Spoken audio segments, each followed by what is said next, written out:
भगवान ने हमें यहाँ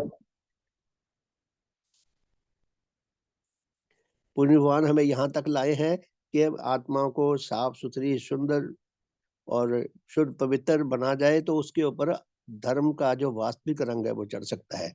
तो 26वें अध्याय से धर्म का रंग चढ़ने का मुझे लगता है कि यहाँ से प्रयास शुरू होता है। तो 26वां अध्याय क्या है? आप जिस देव शास्त्र अगर खोल के रखा हुआ आप देखें, खोले 26वां अध्याय, मनुष्य के आत्मा में उच्च जीवन के विकास की सत्य विधि। ये जो इसका शीर्षक है यही सारे अध्याय का बता देता है इसमें क्या मिलेगा, कि अब हमने उच्च जीवन के विकास में आगे बढ़ना है। तो भगवान हमें उसकी विधि बता रहे हैं कि यदि हम वो विधि अपने जीवन में अपनाएंगे तो हम धीरे धीरे आत्मिक विकास की ओर अग्रसर होते जाएंगे। तो क्या लिखते हैं भगवान? मनुष्य आत्मा में जिन दो प्रकार की उच्च व सात्विक शक्तियों की जागृति और उन्नति से उच्च जीवन का विकास होता है वह हो सकता है, उनकी जब तक किसी मनुष्य के आत्मा में जागृति न हो तब तक उसमें उच्च जीवन का आरंभ नहीं होता और नहीं हो सकता। भगवान क्या फरमाते हैं, फिर समझे कि मनुष्य आत्मा में जिन दो प्रकार की उच्च व सात्विक शक्तियों की जागृति और उन्नति से उच्च जीवन का विकास होता है और वह हो सकता है जब तक किसी मनुष्य के आत्मा में उनकी जागृति न हो तब तक उसमें उच्च जीवन का आरंभ नहीं होता और नहीं हो सकता। अब हमें इतनी बात समझ आ गई कि वो दो विशेष प्रकार की शक्तियां हैं, वो हमारे अंदर जागृत होंगी, विकसित होंगी, तब हमारे अंदर उच्च जीवन का विकास आरंभ होगा, अन्यथा नहीं हो सकता। और फिर प्रश्न है कि वह उच्च शक्तियां क्या हैं? कि भगवान आपने उत्तर दे दिया, हमें उत्तर तो समझ आ गया लेकिन बात नहीं समझ आई, उपलब्ध नहीं हुआ कि ऐसी जब तक वो दो शक्तियों का पता ना चले ऐसी कौन सी दो शक्तियां हैं कि जिनकी उपलब्धता से हम उच्च जीवन हमारे अंदर शुरू हो सकता है। तो प्रश्न है वह उच्च शक्तियां क्या है? तो उत्तर है उन उच्च शक्तियों में से परोपकार विषय की उच्च व सात्विक शक्तियों का वर्णन इसी पुस्तक के 19वें अध्याय में किया जा चुका है कि विशुद्ध रूप से परोपकारी बने, वो 19वें अध्याय में आ चुका है। फिर प्रश्न है किसी मनुष्य के आत्मा में कोई परोपकार विषय उच्च भाव व सात्विक शक्ति कब और कैसे जागृत होती है? कि उच्च भाव विषयक सात्विक शक्ति किसी के अंदर कैसे जागृत होती है?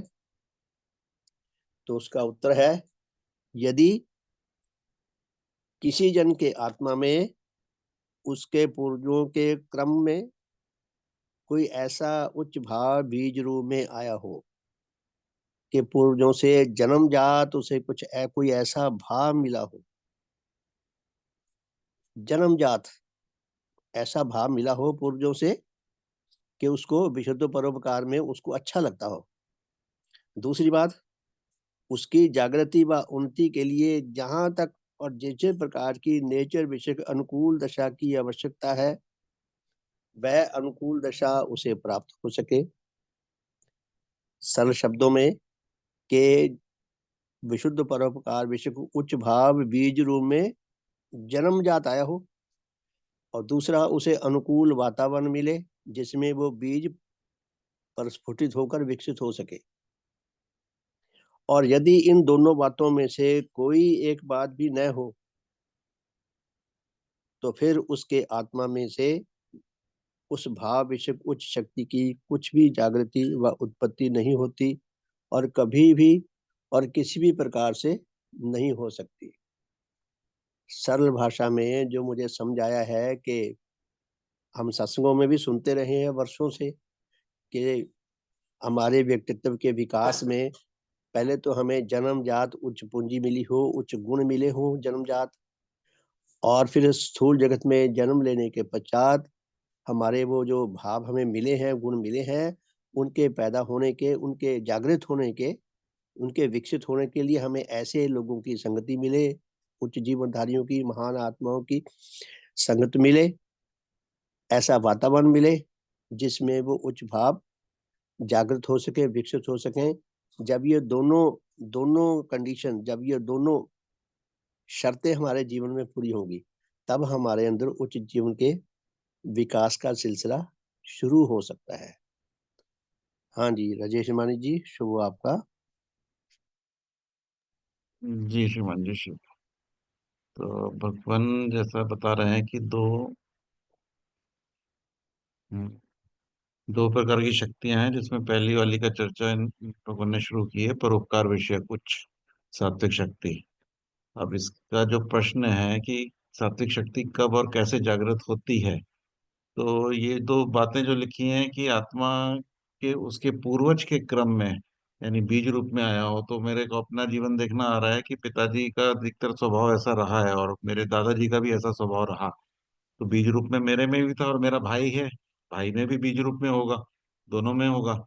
लेकिन क्योंकि मेरे को अनुकूल दशा मिली, यानी मैं पिताजी के समय लंबा समय रहा, तो उनके साथ जाना रहा कहीं सेवा के बीच में, भले उस सब्जेक्ट में नहीं जुड़ा था लेकिन उनके माध्यम से जाना रहा, उस माहौल में बैठना रहा।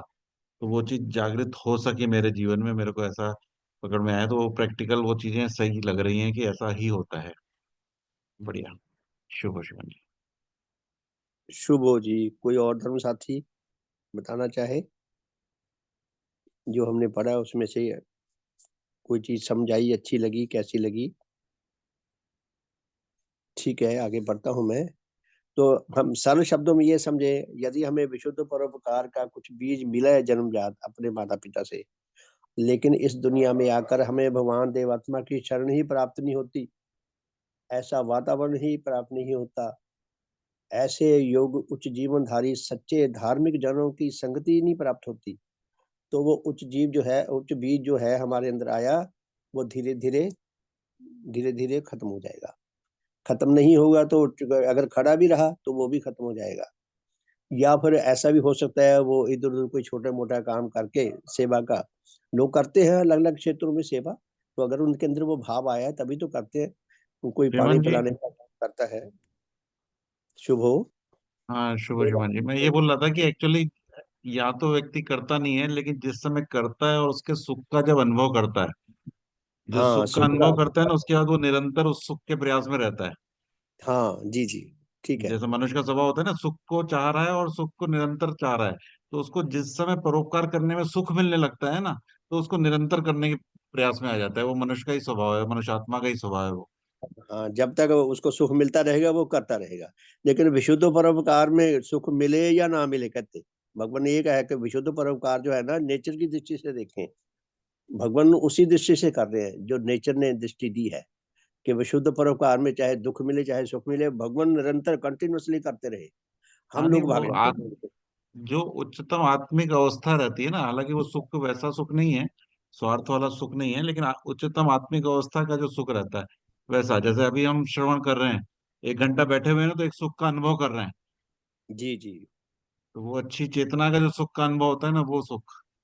जी। धन्यवाद धन्यवाद, शुभ हो।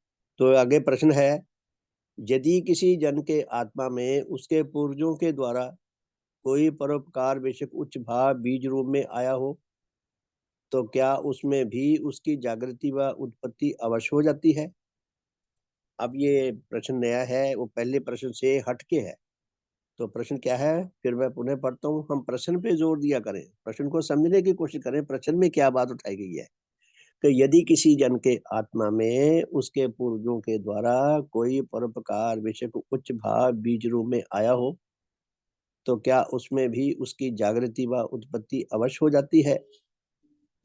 अब मुझे लगता है ये दो बातें हैं, कि यदि किसी में कोई ऐसा सेवा विषय कोई भाव आया है, क्या वो विशुद्ध परोपकार में कन्वर्ट हो जाता है? मुझे ऐसा लगता है कि प्रश्न ये है कि क्या वो विशुद्ध परोपकार में भी बदल जाता है। देखते हैं अब तो क्या है। तो भगवान ये उत्तर देते हैं कि प्रत्येक जन के आत्मा में नहीं, किंतु किसी ऐसे जन के आत्मा में अवश्य वह उन्नति हो सकती है, उत्पत्ति हो सकती है, कि जिसे अपने उस उच्च भाव के बीज के पूर्णतः मर जाने से पहले पहले उसकी जागृति व उन्नति के लिए कुछ ना कुछ अनुकूल दशा मिली हो और उस बीज के नष्ट कर देने वाली विरोधी शक्तियों से उसकी रक्षा हो सकती हो, अन्यथा नहीं।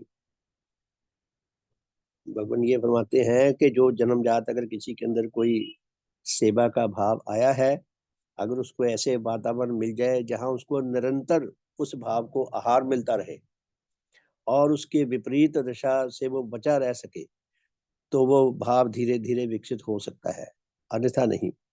अब अगर किसी के अंदर आया ही नहीं तो उसको उच्च वातावरण में भी कुछ नहीं मिलेगा जब बीज ही नहीं है, या उसको उच्च वातावरण नहीं मिला, उच्च भाव आया, वो छोटे मोटे काम में अपना अपने दिल की तसल्ली कर लेगा, अपनी खुशी लाभ कर लेगा, कुछ ना कुछ सेवा भी करता रहेगा। लेकिन विशुद्ध परोपकार के जो स्टेज है वो बहुत ऊंची है।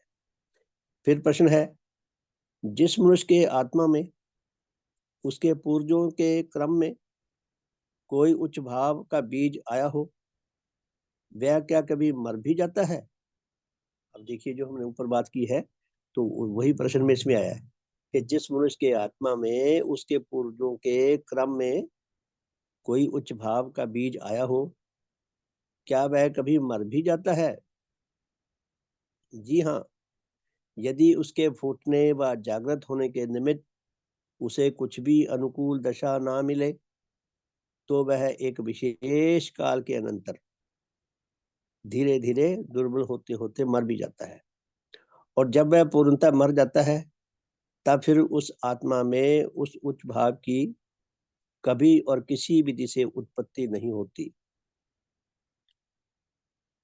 तो दृष्टांत दिया है पुण्यवान ने, यदि गेहूं व जौ व चने व मकई आदि के किसी भी ऐसे दाने को जिसमें उस दाने से गेहूं व जौ व चने व मकई आदि के पौधों के आकार की बनाने की वाली जीवित शक्ति वर्तमान हो, कई वर्ष तक किसी ऐसे पौधे के बनाने का कोई उसे अवसर ना मिले, उसको धरती पे बोया ही ना जाए, बीज को ऐसे स्टोर पे पड़ा रहे, व उसे कोई ऐसा अवसर ना दिया जाए, तो उसकी वह जीवित शक्ति धीरे धीरे अपना बल खोती जाएगी और एक विशेष काल में उसकी पूर्णतः मृत्यु हो जाएगी। वो धीरे धीरे बल खोते खोते खोते खोते एक पल ऐसा आएगा कि वो पूरी तरह मर जाएगी। और फिर उसके पूर्णतः मर जाने पर जैसे उस दाने में फिर उसी प्रकार की कोई जीवित शक्ति कभी उत्पन्न नहीं होगी, वैसे ही उस दाने को अच्छी से अच्छी भूमि में बोने और उस भूमि में पानी आदि ऐसी किसी क्रिया के द्वारा भी कोई पौधा पैदा नहीं हो सकता और कभी भी और किसी विधि से उत्पन्न नहीं होगा।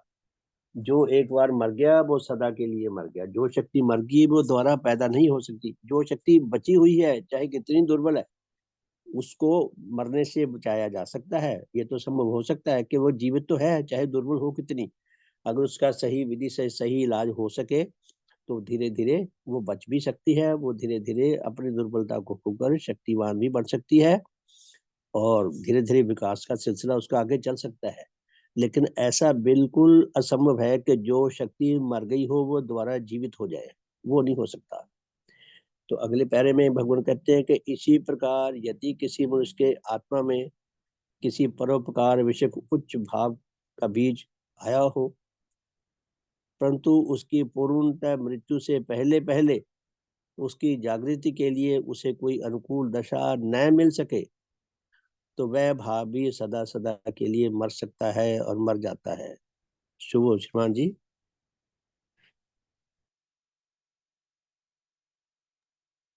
जी शिवानी शुभ। शुभ हो जी। हाँ, ये दोनों ही प्रश्न बहुत ही सहज थे। तो और कोई शेयर करना चाहे कि इससे क्या बात पकड़ में आई तो बता सकते हैं।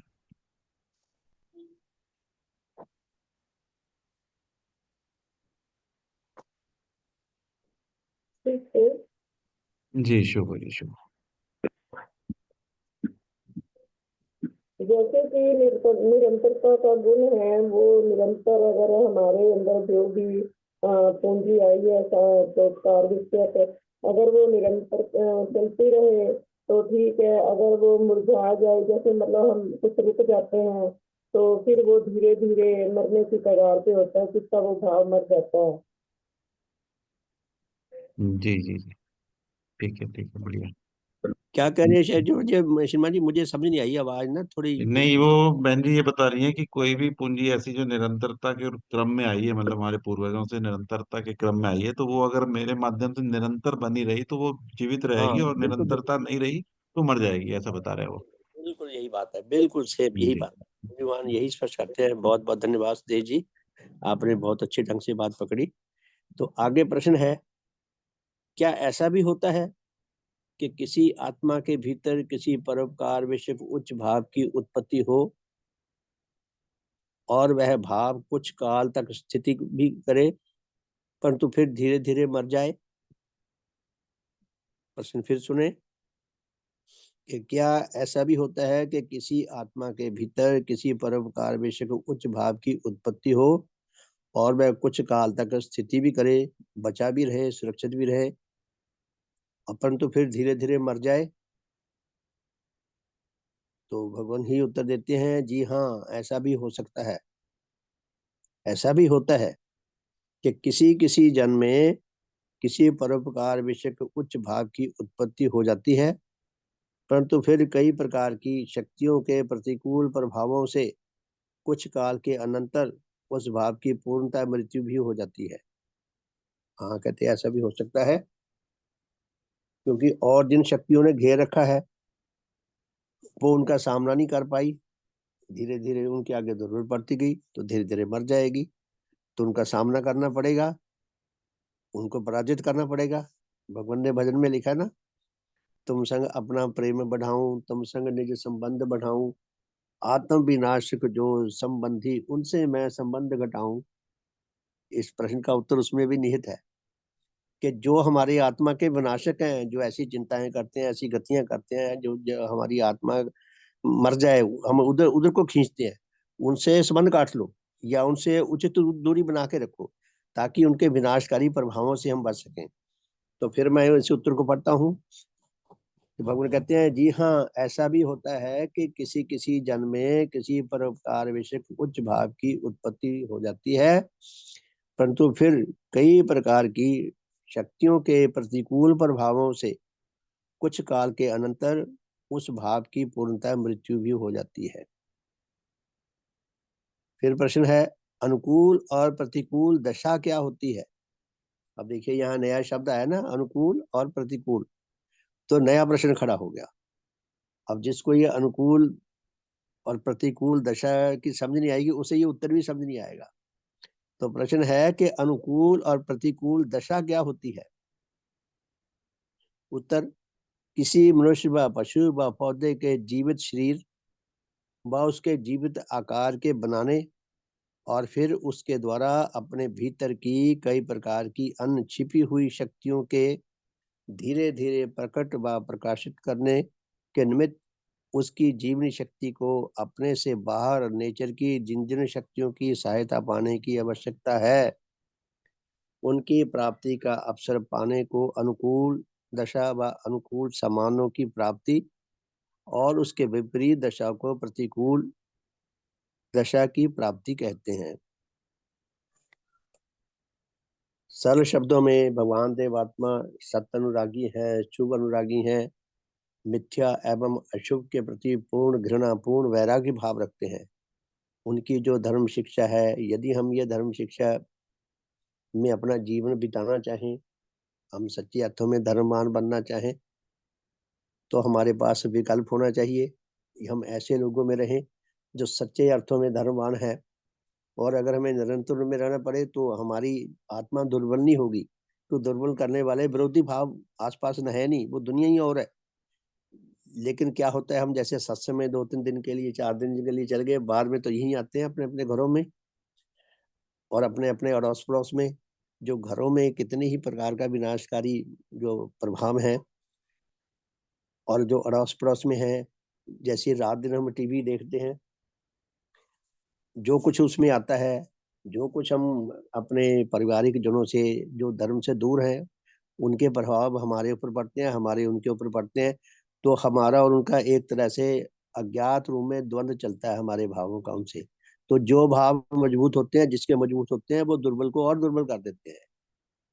तो फिर मैं पढ़ता हूँ उत्तर को कि अनुकूल और प्रतिकूल दशा क्या होती है। भगवान ने इसको डिफाइन किया है कि किसी मनुष्य व पौधे व पशु व पौधे के जीवित शरीर व उसके जीवित आकार के बनाने और फिर उसके द्वारा अपने भीतर की कई प्रकार की छिपी हुई शक्तियों के धीरे धीरे प्रकट व प्रकाश करने के निमित्त उसकी जीवनी शक्ति को अपने से बाहर नेचर की जिन जिन शक्तियों की सहायता पाने की आवश्यकता है, उनकी प्राप्ति का अवसर पाने को अनुकूल दशा व अनुकूल समानों की प्राप्ति कहते हैं, और उसके विपरीत दशा की प्राप्ति को प्रतिकूल दशा की प्राप्ति कहते हैं। सिंपल शब्दों में, एक बच्चा जो गर्भस्थ है, जब वो जन्म लेकर इस धरती पर आता है तो वो बहुत दुर्बल होता है। बीज रूप में तो वो बहुत कुछ लेकर आता है, लेकिन वो सारे बीज सोए पड़े होते हैं। और इस स्थूल जगत में जन्म लेने के बाद उसके जो सोए हुए बीजों को अनुकूल वातावरण मिलेगा, अनुकूल हालात मिलेंगे, तो वह धीरे धीरे विकसित होंगी। वो क्या क्या योग्यताएं लेकर आया, क्या क्या क्षमताएं लेकर आया, वो क्या क्या दुनिया को दे सकता है, अपने जीवन से बेस्ट क्या क्या दे सकता है, हमें नहीं पता। ये तो छोटा सा मांस का लोथड़ा, वो कैसी कैसी योग्यताएं लेकर आया। वो देखने में तो ऐसा लगता है बस हिल-डुल सा ही है, बस जान प्राण तो लग नहीं रहे।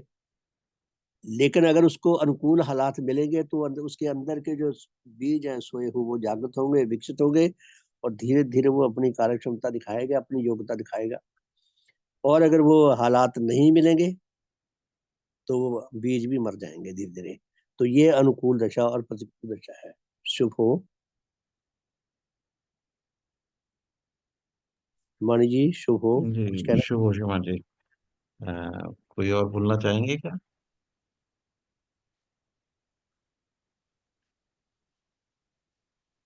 चलिए मैं बताता हूँ। इससे एक चीज बहुत अच्छी स्पष्ट हो रही है कि जैसे हम स्कूलों में जाते हैं ना, तो बच्चों में सभी में किसी न किसी बीज रूप में हो सकता है, संभावना पूरी है। अब उनको घर में वातावरण मिल नहीं रहा, स्कूलों में भी आजकल का माहौल जो है वो भी वातावरण नहीं मिल रहा, लेकिन हमारे जाने से वो बच्चे को वो वातावरण कुछ पल के लिए मिलता है, जिससे वो बच्चा उस दिशा की तरफ मोटिवेट होता है। तो यानी वो सेवा भी कितना बड़ा काम कर सकती है, आज ये समझ में आ रही है भगवान की शिक्षा में, कि भगवान ने इसी को मेरे को फोकस हुआ कि मैं स्कूलों में जाता हूँ बच्चों के बीच में, यानी बीज रूप में किसी भी बच्चे में वो भाव हो सकते हैं, वो चीजें हो सकती हैं, लेकिन हमारे जो नीति शिक्षा चल रही है उससे वो भाव और उसके पनप सकते हैं। जी, तो अगर मतलब ये कंटिन्यूअसली चलता रहे, निरंतर ये उनकी नीति शिक्षा चलती रहे, तो वो बहुत हाँ, विकसित हो, नहीं तो और वो हमारे। विकसित हो सकती है, क्योंकि स्वाभाविक रूप से घर में माहौल नहीं मिल रहा और स्कूलों में भी आज की तारीख में माहौल नहीं मिलता। वहाँ कंपटीशन का माहौल है, एक दूसरे को नीचा गिराने का माहौल है, सहयोग का माहौल नहीं है, उच्च भावों का माहौल ही नहीं है। तो जब हम जाते हैं ना स्कूलों में, चाहे सुदेश बहन जी जाएं या मैं जाऊं या श्रीमान जी जाएं, तो जो भी जा रहे हैं तो उस बीज को बड़ा होने का मौका मिल रहा है जो उस बच्चे के आत्मा में है। तो ये अवसर हमें बार बार करना चाहिए।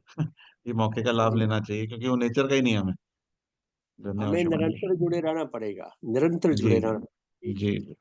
आप यही देखिए, हम यहाँ बैठते हैं, अगर हम मान लो ये साधन बंद कर देते हैं, 2-3 महीने 4 महीने करते नहीं, ना सवेरे का, ना शाम का, ना रात का, और धीरे धीरे उसके बदले में हम हमें जो वातावरण मिलेगा, हम उसके अभ्यास हो जाएंगे। जब आज उसके मैं अभ्यास हो जहाँ जाएंगे तो दूरी हो जाएगी, जी श्रीमान दूरी जी, होने के बाद वो जब आप मरने लग जाएंगे।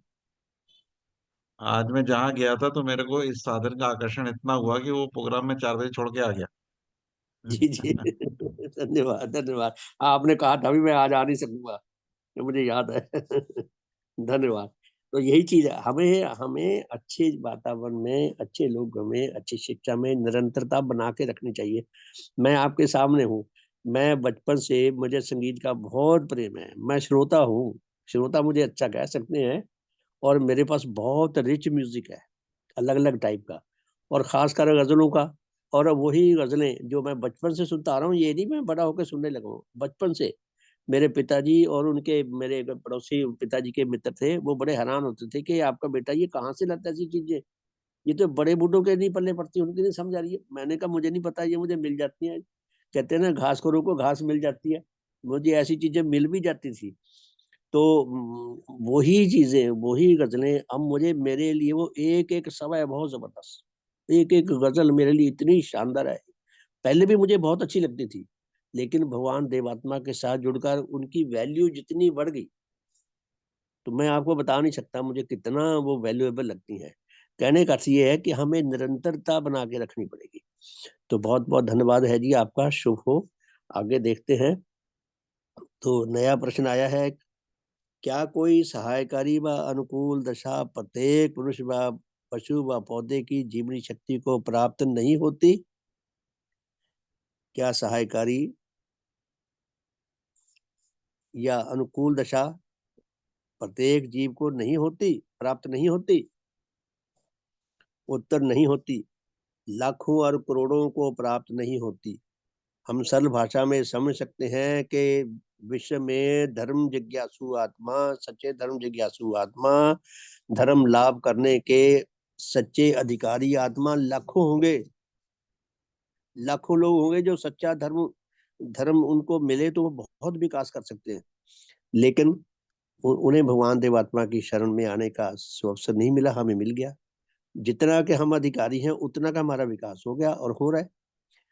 तो भगवान क्या फरमाते हैं उत्तर इसका? नहीं, कहते लाखों और करोड़ों को प्राप्त नहीं होती।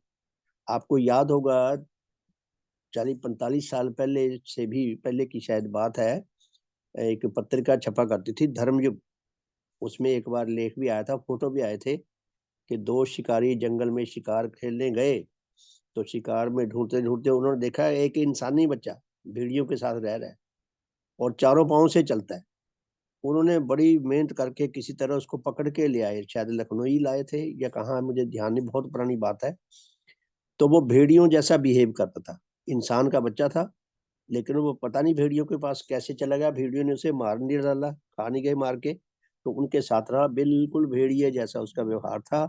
तो उसका वैज्ञानिकों ने उसके ऊपर शोध किए, डॉक्टरों ने उसका बहुत इलाज किया कि इसको किसी तरह मनुष्य का व्यवहार उसको सिखा दिया जाए। तो उसके कपड़े पहनाते, वो बड़े बड़े नखूते कपड़े फाड़ देता, नंग धड़ंग रहता था और कुछ भी वो सीख नहीं सका। कुछ देर बाद वो मर भी गया था, 2-4 महीने बाद, 6 महीने बाद। ये पत्रिका में मैंने खुद पढ़ा है। कहने का अर्थ ये है कि वो बीज रूम में उस बच्चे के पास क्या योग्यताएं थी, हमें नहीं पता।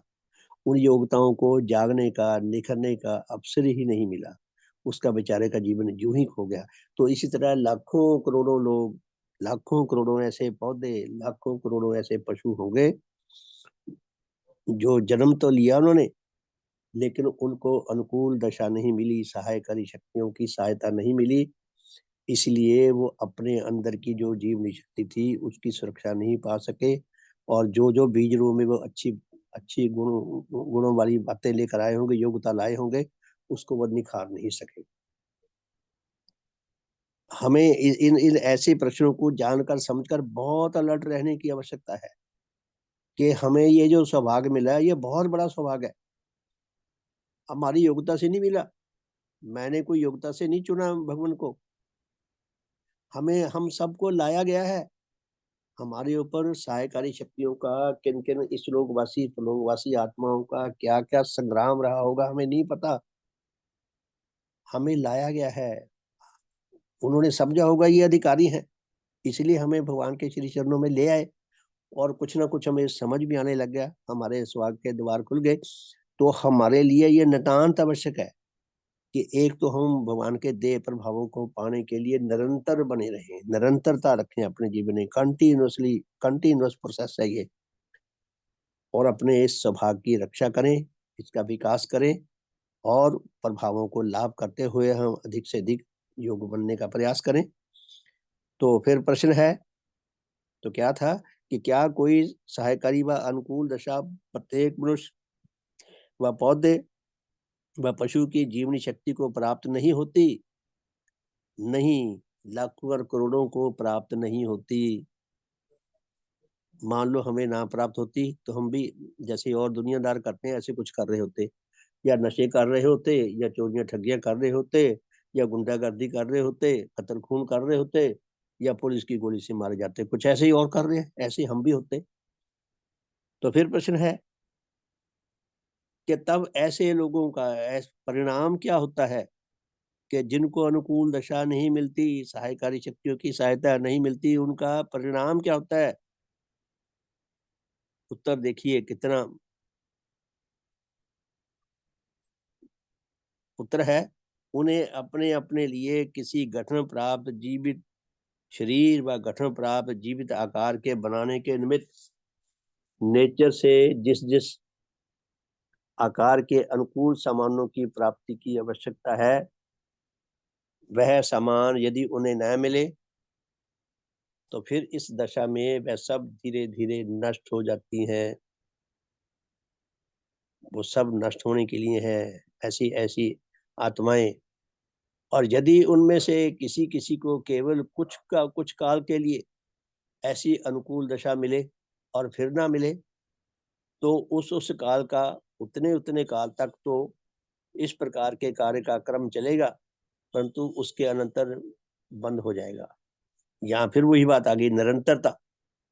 हम जीवित रहना चाहते हैं, हमारा जो मूल हित है, हमारी जो मूल आवश्यकता है कि हम जीवित रहना चाहते हैं, हम सुरक्षित रहना चाहते हैं, हम प्रफुल्लित रहना चाहते हैं, हम जीवन में सफल होना चाहते हैं, हम उच्च रस लाभ करना चाहते हैं, हम अपने अपने जन्म लेने से कुछ सिद्ध करना चाहते हैं, इस विश्व को अपनी ओर से कुछ योगदान देकर हम बताना चाहते हैं भी हम भी कोई चीज है। तो उसके लिए हमें निरंतरता बना के रखनी पड़ेगी कि अपनी जो बीज रूप में शक्तियां मिली हैं, उनको सुरक्षित भी रखना है, उनका विकास भी करना है, और अनुकूल दशा को प्राप्त करना। अनुकूल दशा हमारे लिए सबसे सुंदर, सबसे हितकर, सबसे कल्याणकारी, क्या कहते हैं, हमारे लिए ये मैं शब्द ही भूल जाता हूँ, हमारे लिए विकल्प है कि हमें यही विकल्प चुनना है। फिर प्रश्न है, क्या कभी ऐसा भी होता है कि किसी मनुष्य के आत्मा को उसके पूर्वजों से जिस किसी परोपकार विषयक सात्विक भाव का बीज मिला हो, वह उसके जन्म काल से प्रतिकूल प्रभावों में पलने और वास करने के कारण केवल यही नहीं कि अपने प्रस्फुटित होने का कोई अवसर नहीं पाता, किंतु वह धीरे धीरे भीतर ही भीतर पूर्णतः नष्ट हो जाता हो?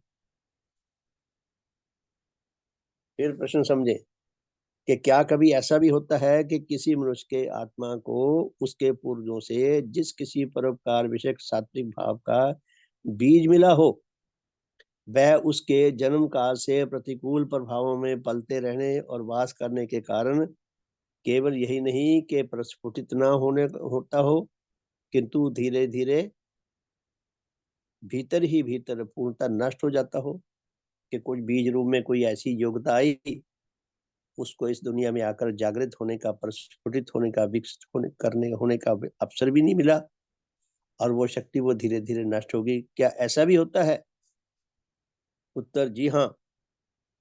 किसी ऐसी प्रतिकूल दशा में किसी ऐसे उच्च भाव का बीज भी अवश्य पूर्णतः नष्ट हो जाता है।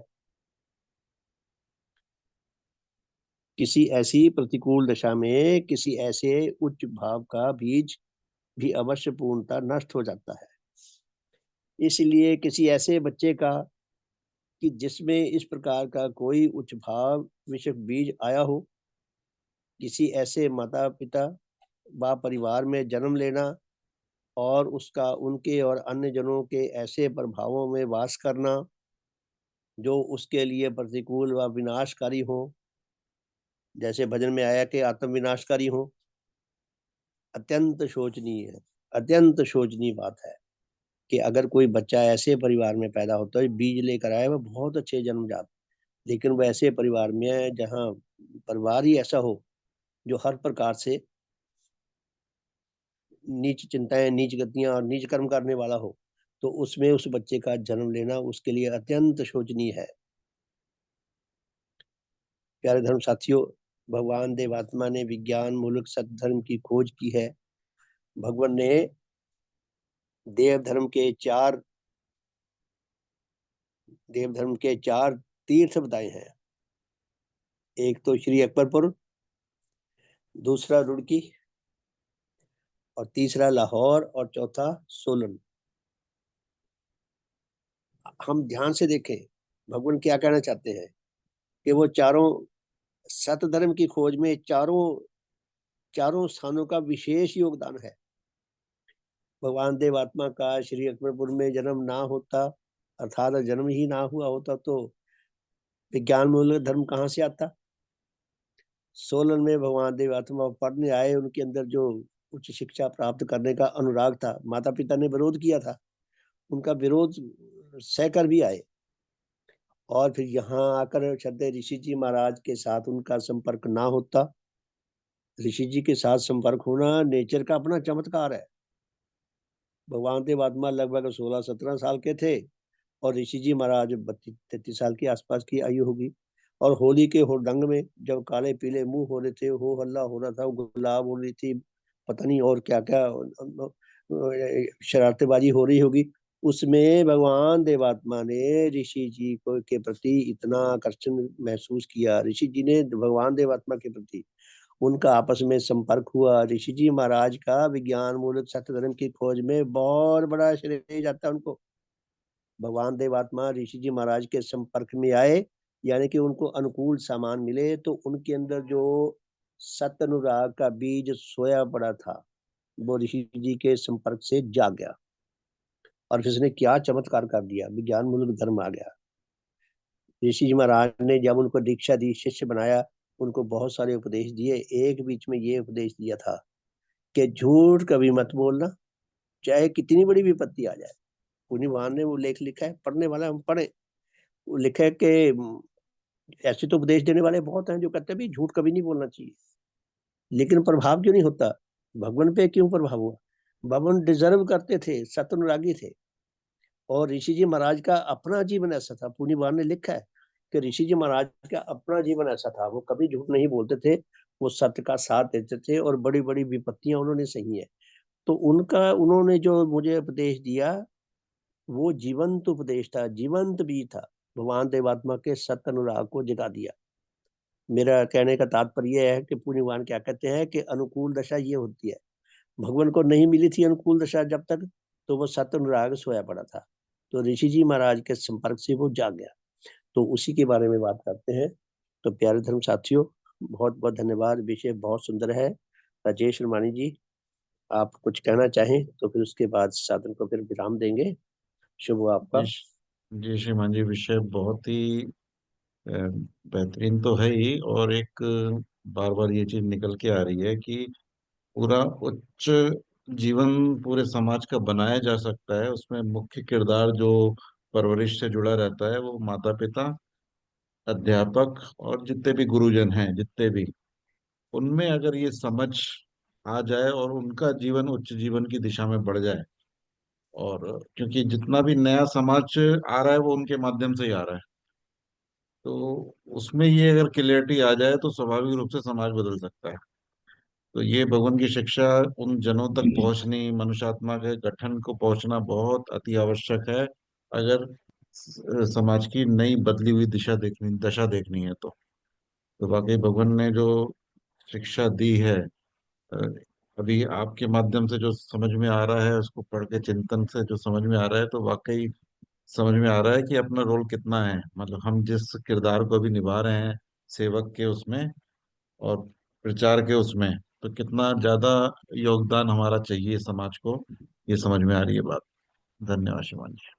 धन्यवाद जी। मेरे अंदर ये कई दिनों से ये प्रेरणा उठ रही है कि मैं एक वो बना के ना पैम्फलेट, क्या बनाते हैं हम, ये जो लिखा हुआ उस पे, कि बाहर अपने लगाऊं कि या अगर सत्य धर्म की यहाँ ट्यूशन दी जाती है, सत्य धर्म के ज्ञान की, ये लिखूं।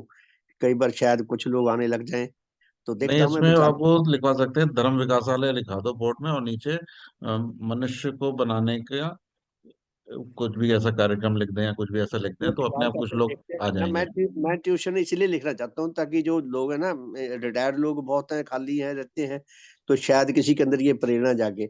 जब उनको कुछ जी। बात समझ आएगी, वो शायद अपने बच्चों को मोटिवेट करें, ऐसा हो सकता है। हाँ हाँ, मतलब कोई विषय भी किसी मोहल्ले में रहता है ना, उससे भी जागता है। हाँ जी, मैं ऐसा मतलब वो बनाना चाहता हूँ कि यहाँ लिख दिया जाए भी, यहाँ सत्य धर्म के ज्ञान की शिक्षा दी जाती है। हम्म। अगर किसी को चाहे तो उसका स्वागत है, निःशुल्क है, ये भी लिखूंगा, जी ताकि जी। किसी को ऐसा ना लगे ये दान पुण्य मांगने वाला पंडित जी होंगे। जी। सही सही। बहुत बहुत धन्यवाद। सबका शुभ हो, सबका हित हो, सबका मंगल हो, सबका कल्याण हो। प्यारे धर्म साथियों, हमारा कहते हैं ना कि अंधे के हाथ बटेर लग गई। मैं तो अपने लिए ये समझता हूँ कितना बड़ा हमारा सौभाग्य है, हमें क्या मिल गया नेचर से। और लोग लोग बेचारे कितने इससे विहीन है, तो कितनी एक ऐसी हालत में है। सचमुच हमारा सौभाग्य बहुत बड़ा है। काश हमें हमारे सौभाग्य का बोध हो जाए।